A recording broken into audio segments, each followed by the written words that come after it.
Perdana Menteri Datuk Seri Najib nampak dalam keadaan terdesak untuk menghadapi pilihan raya dan semalam telah memberikan kelulusan 1.5 juta tambahan kepada setiap ahli parlimen dan yang cukup memprihatinkan kita, yang akan menampakkan sikap dia yang agak terdesak ini ialah apabila dia beritahu ahli parlimen boleh belanja wang tunai, beri tunai RM1,000 kepada mana-mana pengundi dan juga sehingga RM5,000.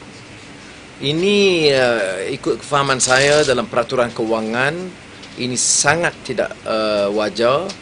Ia satu menunjukkan bahawa Datuk Seri Najib merupakan di antara julung-julung kalinya Perdana Menteri yang sama langsung tidak mempedulikan soal peraturan kewangan kerana beliau merasa begitu cemas dalam menghadapi pilihan raya.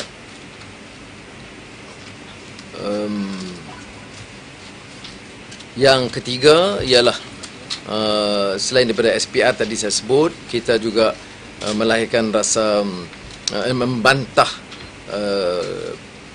tekanan dan yang berterusan terhadap rakan-rakan terlibat dalam bersih, kebiadaban yang dilakukan ke atas Puan Ambega. Kita harus belajar bahawa mengikut adab Melayu, Islam dan peraturan undang-undang rakyat Malaysia ini, sama ada kita setuju atau tidak, tapi tidak membolehkan kita menghina orang dan mengambil sikap yang biadab. Dan ini kali pertama kita tengok dalam sejarah di mana Perdana Menteri sendiri dia seolah-olah membisu dalam terhadap semua tindakan jenayah dan rendah akal budi, sama ada mempamerkan bontot ataupun baling batu ataupun mengadakan warung-warung di depan rumah tangga orang. Ini semua hanya mungkin berlaku kerana pemimpin UMNO BN Datuk Seri Najib seolah-olah merestui tindakan. Tidak ada satu kenyataan daripada seorang pemimpin atau Perdana Menteri atau Presiden UMNO yang tegas menolak budaya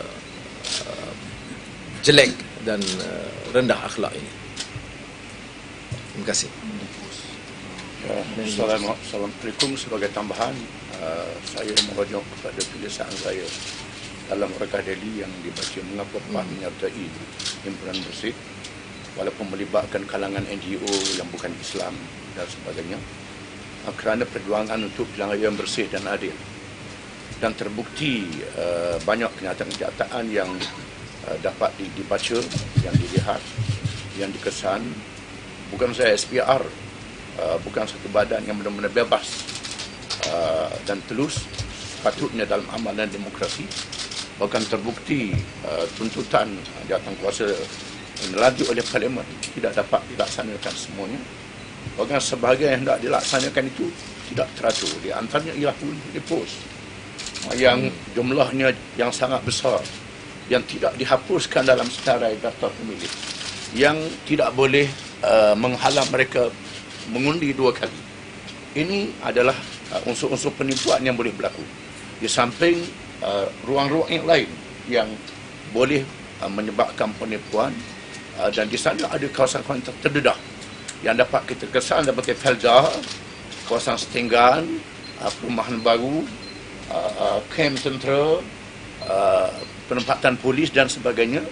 Ini menjadi sasaran pengundi-pengundi yang menjadi bahan untuk penipuan dalam pilihan raya. Ya, dalam 2 hari kita ada lihat bukti yang jelas bahawa kerajaan BN terus demonization terhadap bersih, yang memberi bukti kenapa rakyat tidak ada kepercayaan, keyakinan terhadap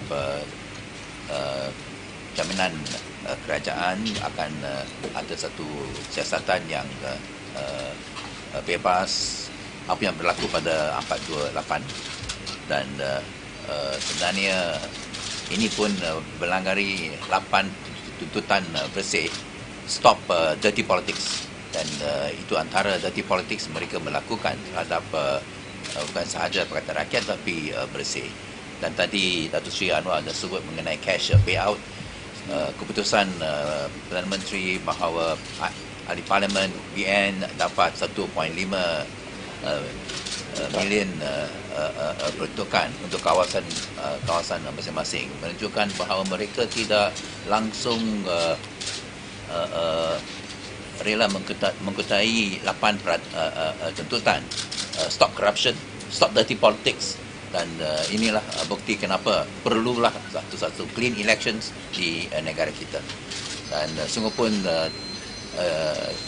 Deputy Prime Minister Tan Sri Muhyiddin ada kata bahawa 7 of 8 bersih demands have been met, sebenarnya only 1 of 8, and I think at this session the PM should give a full statement, ministerial statement as what they have done on trying to meet the 8 demands of bersih.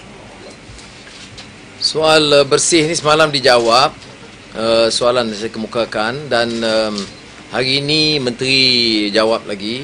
Dia seolah-olah semua peserta tu penjenayah, pengganas, tak ikut peraturan, pukul orang, hina polis, yang sebenarnya menunjukkan bahawa kerajaan tidak mungkin boleh dipercayai dan wibawa untuk mengadakan panel siasatan yang bebas. Nak bebas bagaimana? Dah hukum semua dah. Hukum pula bukan sedikit, hukum dengan berat. Bahawa semuanya itu pengganas, menimbulkan kekacauan dan sebagainya, ratus ribu semua terlibat. Jadi kalau begini, panel ini seperti mana yang disebut oleh rakan-rakan, sudah ditolak awal kerana Tun Hanif pun dalam kelompok yang sama. Patut dia sebagai bekas ketua polis negara tahu bahawa kalau dah memihak dan kenyataan yang jelas bias, tidak terus harus nak pertahankan, buat kerja lain lah. Dia banyak pendapatan tinggi yang lain, tak payah duk sibuk dalam soal mengadakan satu panel yang bebas. Itu soal bersih. Tadi kita kemukakan soal Suruhanjaya RCI mengenai pendatang asing yang diberi taraf kewarganegaraan. Bukan saja di Sabah, tapi kita bagi angka di Selangor, Kuala Lumpur dan di Johor. Dan sebab itu kita masih menggesa supaya Suruhanjaya ini meliputi seluruh negara, tidak hanya di Sabah walaupun tumpuannya Sabah. Keduanya, kita juga akui bahawa ada kalangan yang telah menjadi warga negara secara sah, ataupun ada seperti mana dibuktikan ada orang Iban atau Kadazan atau orang India yang lahir di Malaysia ataupun duduk yang belum diberikan hak warga negara. Itu kita tidak pertikaikan. Yang kita pertikaikan hanyalah bagi kalangan yang didaftar cara tidak sah, cara penipuan dan cara rasuah. Tetapi dalih kerajaan Barisan Nasional ialah masih merangka terms of reference. Sudah bertahun dah fikir RCI, terms of reference belum selesai. Maknanya UMNO BN tidak serius mengadakan RCI. Mana mungkin satu kes yang begitu besar, Perdana Menteri bagi pengakuan dah setahun, pengumuman dah berbulan, dan hari ini masih ada jawapan kami sedang teliti terms of reference. Itu menunjukkan bahawa mereka tidak sedia, dan ini hanya jawapan untuk menipu rakyat, terutama rakyat Sabah. Okey? Saya nak tanya soalan hubung SPR. Pada sesi lepas, beberapa SPR datang ke Parlimen mengadakan sesi pertemuan dengan MPMP, dan pada hari itu tak berapa ramai MPMP dari PR yang hadir. Jadi isu ini terus sampai sekarang. Apakah Datuk Seri merancang untuk semua pemimpin utama ini berjumpa dengan pihak SPR? Isu ini dipermainkan oleh UMNO je. Apa yang SPR tak dengar lagi? Yang saya tahu Pakatan Rakyat di bawah yang diserahkan oleh Datuk Mustafa Ali, Pengarah Pilihan Raya dan Setiausaha Agung PAS telah jumpa dan bagi semua maklumat, tidak ada tindakan. Jatuh kuasa Select Committee sudah buat. Perdebatan di Parlimen dibuat. Berpuluh-puluh laporan dan bukti dibuat. Tak ambil tindakan. Nak jadi isu sebab ada ahli Parlimen nak jumpa. Saya tak ada minat peribadi untuk jumpa kerana semua maklumat dah disampaikan kepada mereka. Malah keputusan hari ini ialah kita akan hantar sekali lagi wakil daripada Pakatan Rakyat diserahkan oleh Datuk Mustafa Ali untuk menemui anggota Suruhanjaya SPR. Jadi bukan kita nak elak. Tapi yang dibuat ni yang kod 12 lah, 40,000 lah, semua tak ada tindakan. Malah ada lagi unsur tujuan nak menipu. Tok Guru Hadi Awang sebut tentang undi pos. Dulu kalau 140, sekarang dah naik 240,000. 240,000 dan tak payah pakai dawat hitam, dawat kekal. Apa tujuan dia? Apa yang susah sangat nak undi awal? Dan macam-macam isu teknikal. Inilah satu negara di dunia di mana proses pilihan raya bersih itu paling susah. Ya. Ambil komisen 500 juta lebih senang daripada nak gunakan dawat kekal dan suruhanjaya bersih, pilihan raya bersih. Indonesia 260 juta penduduk. India 1 bilion orang penduduk lebih. Pilihan raya lebih mudah dikendalikan, lebih bersih daripada Malaysia. Maknanya kerajaan bawah pimpinan Datuk Seri Najib memang enggan melaksanakan pilihan raya bersih. This is related to another matter. This morning, I'm not sure if you read the papers. NST has front page report to make that you, the ACCA, including some officer from the ACA, saying that you had instructed bank CEO to suspend funds into individual accounts. However, this report does not have verbal. It says the instructions were mainly verbal and nothing on paper. So Yeah, thank you. I have with me the SD of the ACA Director of Prosecution, or Abdul Razak Idris. You remember this case surfaced initially in late 98 and 99, early 99. And when the surface was this 3 billion slush funds, I immediately countered by posting a challenge. Have an independent commission check all my property accounts and my family and related family members in the country and overseas, and all the accounts of the Prime Minister then, Dr. Mahathir, and the present leaders, and there was no response from the government. Number one. Although I denied, the ACA did appear in Sungai Buloh prison to ask me to issue a detailed statement, and they conducted a very detailed investigations. And from the SD, siasatan dijalankan secara mendalam, menyeluruh dan teliti, termasuk keluar negara seperti Singapura dan United Kingdom. Siasatan itu menghasilkan tiada sebarang kes terhadap Anwar Ibrahim atau sesiapa berhubung dengan konsep tersebut, dan saya mengarahkan siasatan ini ditutup, ditandatangani oleh Abdul Razak Idris. NST ini surat khabar UMNO, kerja dia melangsungkan fitnah dan menutup kes Skopin di Paris. NST tak lapor. Kes akaun UBS yang melibatkan Musa Aman dari akaun Switzerland yang didedahkan, tak ada siasatan, tak ada laporan. Kes Lembu Kondo ditutup. Jadi saya lihat kes 98 itu sengaja ulang tayang sekadar untuk menghidupkan isu ini. Saya tidak ada masalah untuk siasatan terbuka, ya, walaupun kes ini telah pun disiasat dan ditutup, ya. No, but I have denied and they have investigated. Well, you know, suing. I mean, I consider the option, but you know, suing in this system and this courts is not an easy process. I mean, I've sued, but I don't know, but 12 or 15 cases already pending in court. So people always say, kalau tak setuju, sue lah.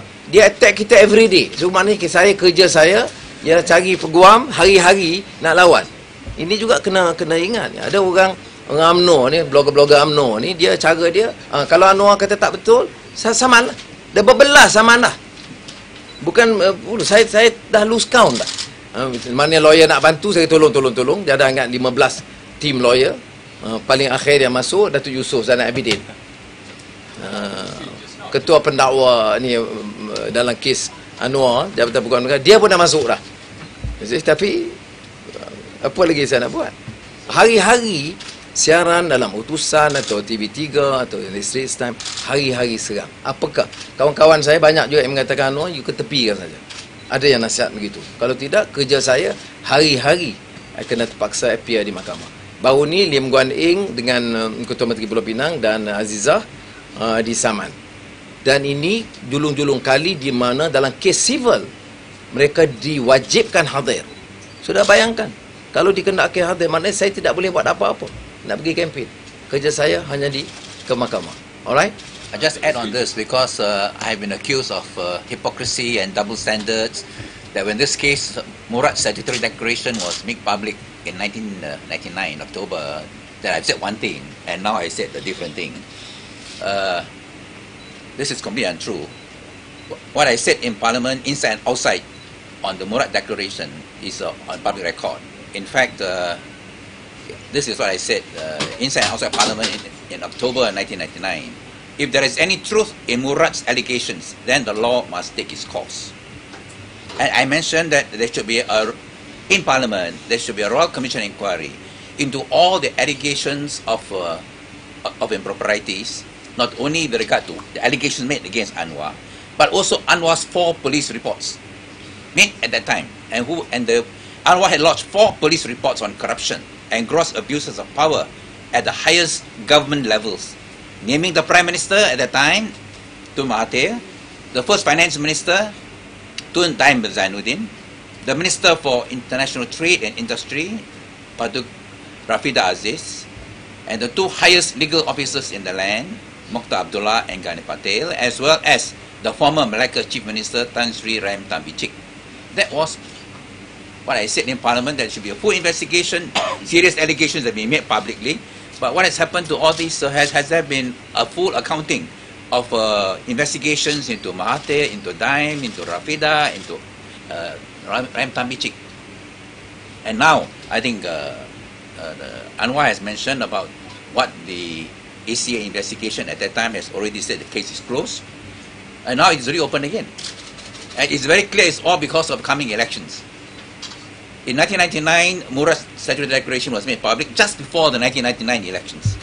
At that time, the ACA Director General Zaki said that every half paragraph is a basis for a criminal prosecution. But after the 1990 elections, the whole thing was forgotten. Everybody didn't see a single word. Now they are again resurrecting it. So this is dirty politics. This is something which we should not encourage. And I hope that if there is going to be a full investigation, let us know what has happened to investigation into the 4 police reports lodged by Anwar in 1899. You remember the 4 police reports? Yeah, I remember. I remember very well. Jadi ada kes sebenarnya ni di antara tuduhan melulu, nama akaun satu pun tidak ada. Dia ada 20 akaun. Mana ada satu akaun? Satu akaun pun tak ada. Dalam kes Rahim Tambicik, laporan BPR itu sampai ke tangan saya. Akaunnya, namanya, tanahnya, wangnya itu terang. Dalam kes Perwaja, laporan yang diaudit oleh PricewaterhouseCoopers itu ditable kepada BPR dan police report, ya, yang melibatkan Tun Dr. Mahathir mengarahkan syarikat-syarikat tertentu tanpa tanda dan tanpa proses yang melibatkan corruption. Tapi ya, ada beda, ya, tuduhan yang disandarkan dengan bukti. Dalam kes Rahim Tambicik itu ialah laporan BPR. Jadi saya ingat tumpu pilihan raya, InsyaAllah. Ya. Just to confirm, the document you read out now is the SD from the Director of Prosecutor of Dia jawatan dia Former. pengarah siasatan. Former. When was this estimate? You know, dia is interesting. Dia ni dah keluar dalam mahkamah dulu. No, Dia I know. Jawatan dia sejalan. Ya, sorry.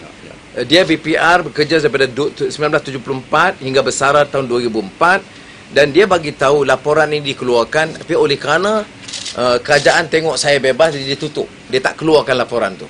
Bila dia tengok kalau saya dibersihkan, laporan tu disimpan. Sehinggalah Razak ini dia bersara Kemudian dia buat pengakuan bersumpah kerana dia yang mengetuai siasatan dan dia yang mengarahkan siasatan ditutup dan dia yang pergi ke London, Singapura dan Kuala Lumpur. Ini dated ASD itu 10 November 2009. Hadapan tu saya sumpah. Abdul Razak Idris, pengarah siasatan BPR 1999. Okey. So can you elaborate more a bit about the 1.5 million allocation each BNPB? Ini diumumkan oleh Datuk Seri Najib semalam dalam pertemuan dengan ahli-ahli Pre-Council BN dan dia memberitahu harus segerakan dan tumpu kepada pemuda dan wanita dan kalau perlu wang RM1,000 bagi, kalau perlu RM5,000 bagi dan kerajaan akan pertahankan ini semua. Sudah ini wang rakyat dipermainkan begitu rupa oleh Menteri Kewangan. Ya. Kita kaji tadi apakah ada beberapa proses kita akan bangkit di parlimen, kita akan tapi yang langkah yang paling baik ialah bantahan rakyat dalam pilihan raya. But whether is as former Minister of Finance, I know there's clearly irregularity and it contravenes the financial procedures. But our legal team has got to study the implications and whether there is a case for us to bring it to court. Okeylah, saya terima kasih banyak. Terima kasih. See you. Baik tak? Allahumma. Okey. Thanks. Why you? MalaysiaKini.com. Pada Malaysia Kini. Pada Malaysia Kini, Malaysia Kini.